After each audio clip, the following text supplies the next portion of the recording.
Hello বন্ধুরা, তোমরা সবাই কেমন আছো? আশা করি ভালো আছো। আমি তোমাদের সঙ্গে আজ একটু শেয়ার করব কিভাবে আমি দুধ পুলি বানাই। প্রথমে আমি একটু গরম জল করে নিয়েছিলাম, তারপরে একটা পাত্রে আমি একটু চাল গুঁড়ো নিয়ে নিয়েছিলাম। সেই চাল গুঁড়োটাকে অল্প অল্প গরম জল দিয়ে মাখছিলাম। দেখো, এখানে একটু আমি নারকেলের পুর করে নিয়েছিলাম চিনি দিয়ে।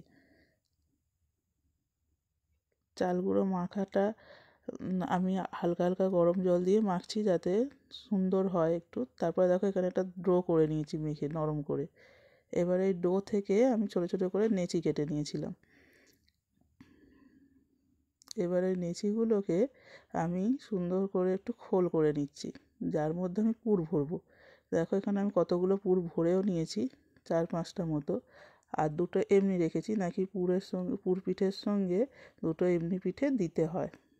এখানে গরম গরম জলে দুধটা গুলে নিয়েছিলাম। যেহেতু আমি গরুর দুধ খাই না, তাই আমি এটা পাউডার মিল্কে করছিলাম।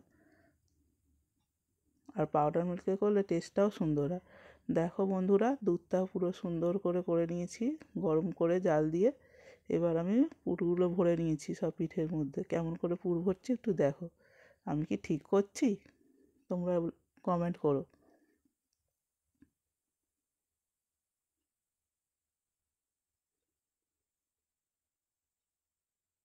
এবার আমি পিঠেগুলোকে দুধটা ফুটে যেতে ছেড়ে দিচ্ছি দুধের মধ্যে। বেশি জোরে আঁচটা দেবো না, যাতে কী হবে, পিঠেগুলো ভেঙে পুরগুলো সব বেরিয়ে যাবে।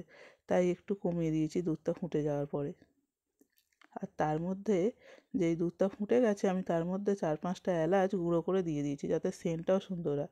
দেখো বন্ধুরা, এবার কিন্তু আমার দুধটা আবার ফুটছে, পিঠেগুলো ভালো করে সিদ্ধ হচ্ছে।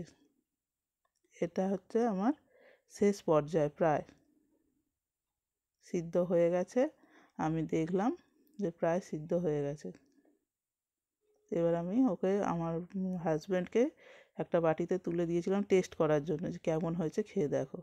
আর এটা হচ্ছে আমার কমপ্লিটলি পিঠেটা।